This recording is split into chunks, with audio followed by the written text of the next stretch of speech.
Assalamualaikum warahmatullahi wabarakatuh. Bapak, Ibu, Saudara yang dirahmati Allah. Berikut ini adalah sesi materi pengelolaan kelas TPA.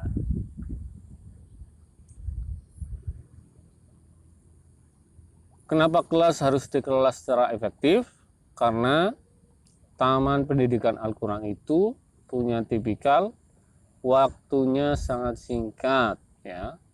Bayangkan dalam seminggu anak-anak pertemuannya biasanya antara 2 sampai 4 kali pertemuan, dan satu kali pertemuan sekitar 1,5 jam atau bahkan 1 jam, ada yang sampai 2 jam. Tapi harapannya, targetnya seringkali sangat tinggi sekali, ya. Untuk itu kita perlu mengoptimalkan kegiatan kelas itu secara efektif. Sebelumnya saya sudah menampilkan video-video, ya, terutama pengelolaan kelas TPA. Ya. Kita bahas saja. Yang pertama, video pertama itu video kegiatan memulai kelas TPA, ya. Jadi ketika masuk mereka harus rapi sandalnya. Ini tujuannya supaya mereka belajar disiplin tentunya, kemudian belajar kerapian, ya.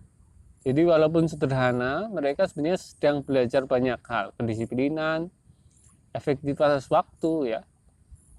Kemudian mereka kita biasakan juga berwudu sebelum ngaji.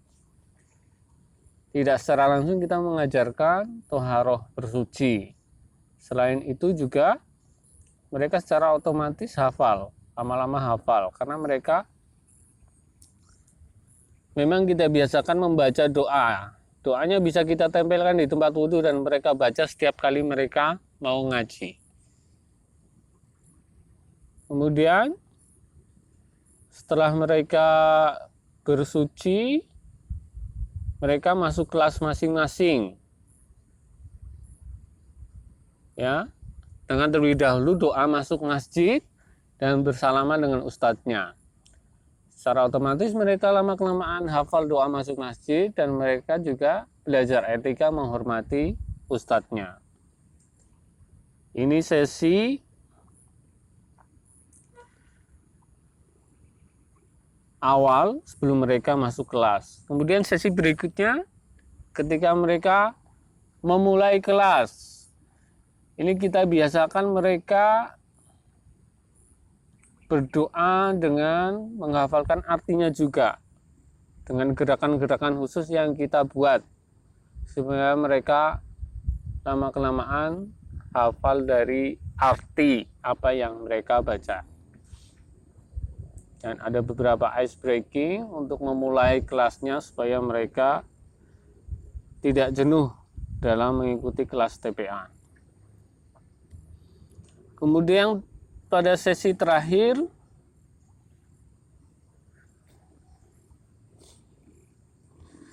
mereka kita biasakan untuk berdoa dan sholat, ya, sholat sunnah sebelum maghrib. Kemudian setelah itu mereka kita suruh berdoa dan berzikir sampai mereka menunggu iqomah. Kebiasaan ini dilakukan terus-menerus supaya ini menjadi kebiasaan dan menjadi karakter mereka. Kemudian yang paling akhir adalah mereka kita minta untuk baca ikrar, ya. Ikrar santri ini penting supaya mereka ingat, selalu mengingat, ya, janji-janji mereka sebagai seorang santri.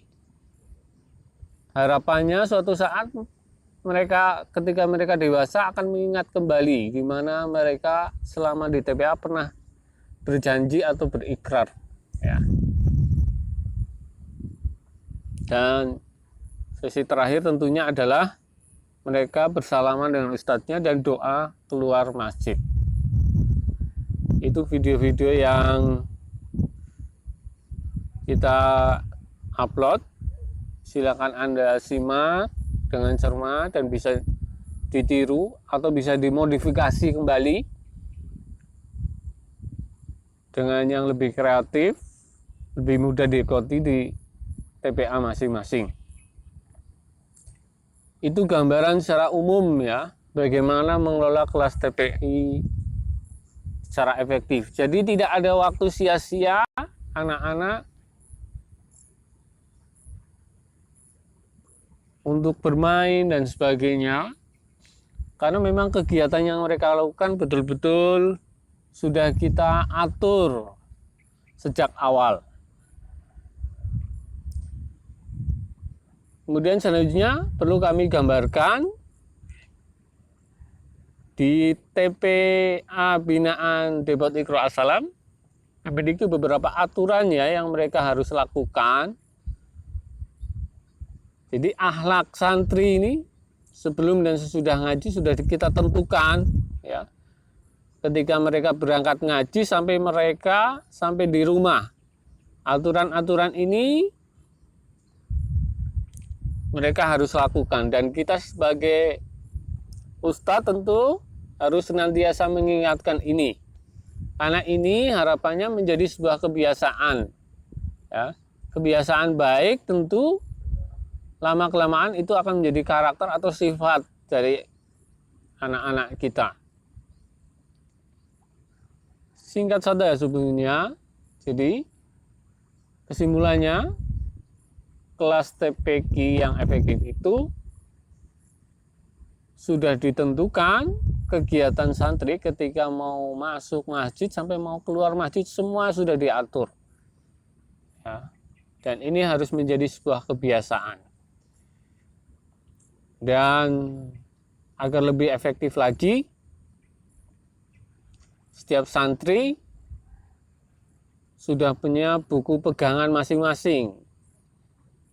Kami membuat buku namanya buku prestasi santri yang isinya materi-materi ya, hafalan doa, hafalan pengetahuan Islam, kemudian hafalan surat,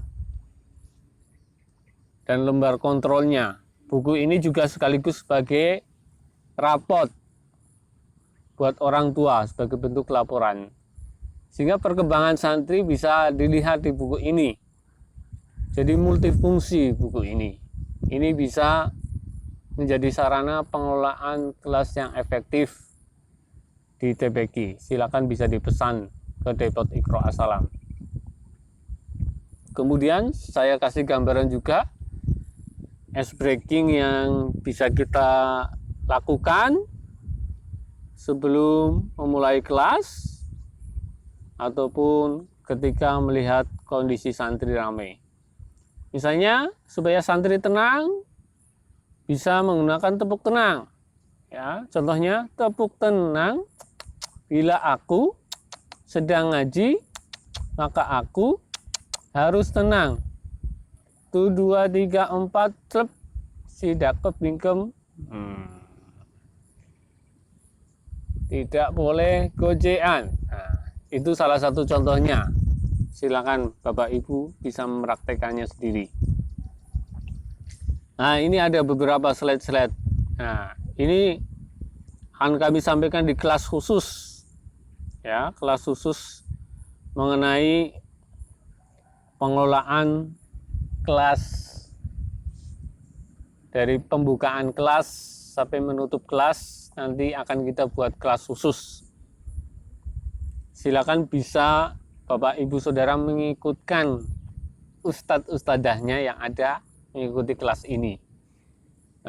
Karena nanti akan kita tampilkan beberapa gerakan-gerakan tepuk maupun permainan-permainan yang bisa membuat santri-santri kita tidak jenuh di dalam kelas. Barangkali itu ya, tidak bisa saya sampaikan semuanya. Dan mudah-mudahan semua materi yang sudah saya sampaikan di kelas ini bisa memberikan kemanfaatan buat Bapak Ibu semuanya. Dari awal sampai akhir. Yang paling penting, silakan dicoba Tidak hanya dipelajari saja, tapi dicoba dan dipraktekkan. Dan kalau perlu dimodifikasi lagi, dikembangkan lagi, itu lebih baik. Baik, sampai jumpa lagi di kelas yang lain bersama kami tim Depot Ikro Assalam. Wassalamualaikum warahmatullahi wabarakatuh.